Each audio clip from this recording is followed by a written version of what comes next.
The court case that I will be discussing in this video is New Jersey versus TLO. The citation is New Jersey versus TLO 469 US 325, 1985.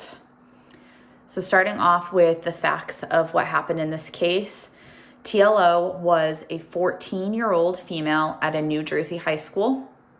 A teacher found TLO and another student smoking cigarettes in the restroom. The teacher reported the students and administration began questioning them. The other student admitted to the allegations while TLO denied the allegations. At this point, the administrator demanded to see her purse to find the cigarettes. And while searching her purse, the administrator found rolling paper, a grass-like substance, money, and a piece of paper with names of students who owed TLO money. The admin contacted the police, who contacted TLO's mother. TLO was brought to the police station where she confessed to selling marijuana. TLO faced charges in juvenile court, and her lawyers argued that the search of her purse was a violation of the Fourth Amendment. TLO was found delinquent and put on probation for 1 year.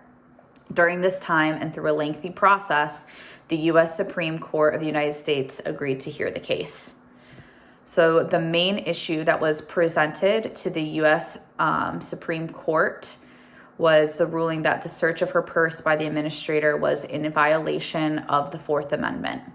The Fourth Amendment states the right of the people to be secure in their persons, houses, papers, and effects against unreasonable searches and seizures shall not be violated, and no warrants shall issue but upon probable cause, supported by oath or affirmation, and particularly describing the place to be searched and the persons or things to be seized.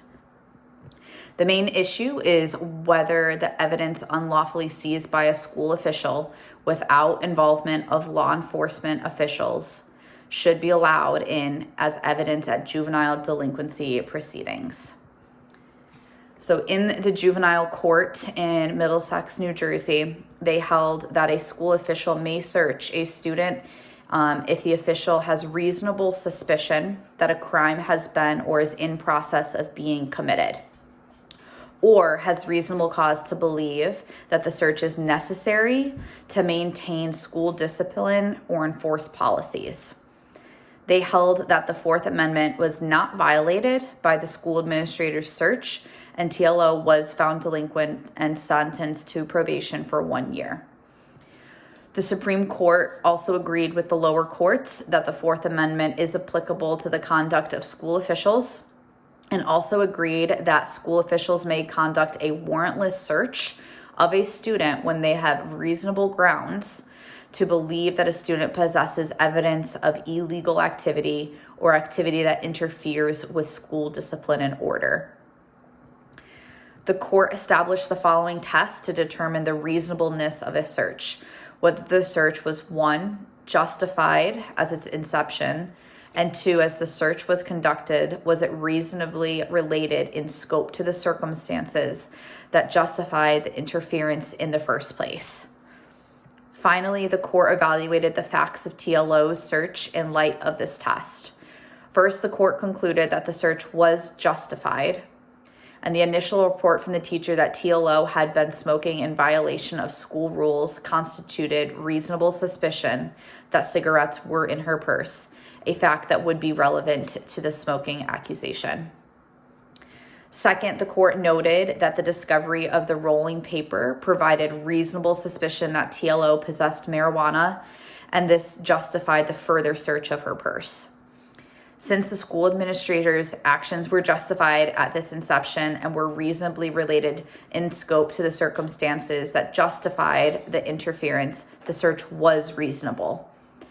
Although the court held that the Fourth Amendment applied to the school administration's actions, the court ultimately determined that his actions in this case did not violate the Fourth Amendment.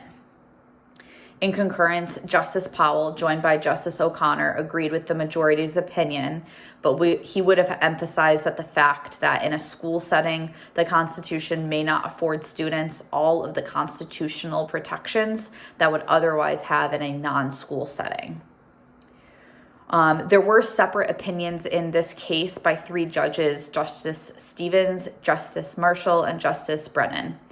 These judges criticized the majority decision for undermining the Fourth Amendment protections and argued that the majority's decision to adopt reasonable suspicion standards gives too much discretion to school officials to make. They believe that students' privacy rights and constitutional rights should be protected even within the school environment. Lastly, they argued that the initial search done by the administrator was not justified. The initial search for cigarettes was appropriate, but the subsequent searches looking for drug dealing were intrusive.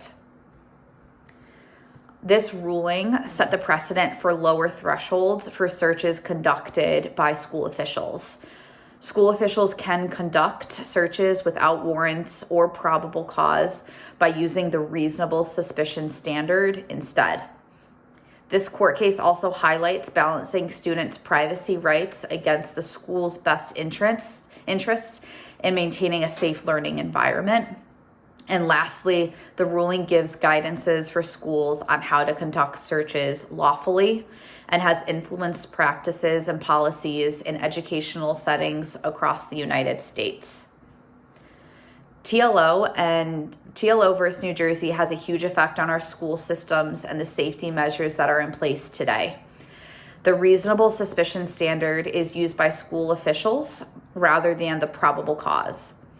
By using this lower threshold, school officials have more authority in searches of students to ensure safety at schools, including drugs, weapons, or other contrabands that go against school policies. It is vital to pair this with also balancing the student's privacy and constitutional rights, and to not have these searches become excessively intrusive, which would violate the student's rights. TLO versus New Jersey gives clear guidelines for current day school practices when it comes to searches done on students. The court case has given schools information to be able to create very clear guidelines for the school officials to follow and be in compliance with. These trainings and guidelines give school officials something to follow and help prevent any violations of students' Fourth Amendment rights.